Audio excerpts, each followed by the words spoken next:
Kære kvinde, du gør simpelthen Danmark dejligere ved at have en flot kropsholdning. Og specielt endnu mere dejligt, hvis du har på høje sko på.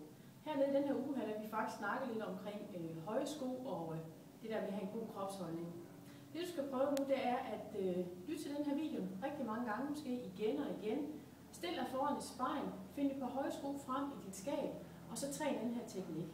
Det du skal have fokus på, nu træner vi lige først uden sko, det er at du skal have fokus på dine fødder. Dine fødder, du skal mærke dine fødder, at du har et syvtal under dine fødder.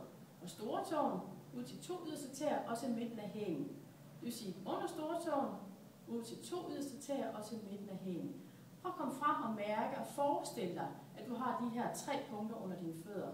Det gør, når du kommer frem sådan helt stille og roligt og lige slip knæene. Så prøv at mærke, at du får sådan lethed rundt om din hæle. Hold lige fast i den her fornemmelse her. Og så lige lad dig ture komme lidt frem og være her og bære. Her skal du simpelthen stå. Det bliver meget statisk for dig bare at stå her. Men den her teknik skal du træne igen og igen og igen. Tag med, når du børster tænder, når du sidder og tisser, når du sidder på kontoret, når du står og skræller gulerødder. Alt, tag med hele tiden. Slip din knæ ned og kom frem på din forfod og mærk de her 3 punkter og ligesom komme op på dem og være der. Den her fornemmelse skal du have fat i. Ind foran spejlet, og så kom frem, og så prøv at mærke, hvordan du får fat her i dit bækken. Du spænder her fra skamben op til navlen. I det, du kommer frem og får den her fornemmelse og strammer op i lårene, så slipper du faktisk spændet op i dine skuldre. Og det er det, det hele handler om. At slippe op imellem skuldrene. Nu vil jeg tage et par røde sko med. Nu tager jeg dem på. Fordi det, der sker, når vi får høje sko på, og vi ikke står ordentligt, det gør, at vi får ondt her i vores knæhaser. Og vi spænder op i skuldrene. Nu tager jeg dem på hernede. Så.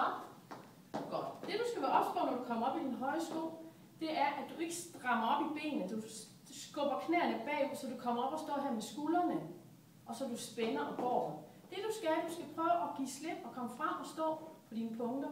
Slap af i skuldrene, og så går du. Så prøv at fornemme dit syvtal under din høje sko, og ligesom dump hælen ned. Dump hælen, slap af, så du hænger i din knæ stadigvæk, og får fat her mellem skamben og navlen, og så går du simpelthen afsted. Og du gør simpelthen Danmarks smukkere kvinde. Både ved at have en rigtig flot kropsholdning og bestemt for høje sko. Prøv at prøve at få spejlet. Held og lykke.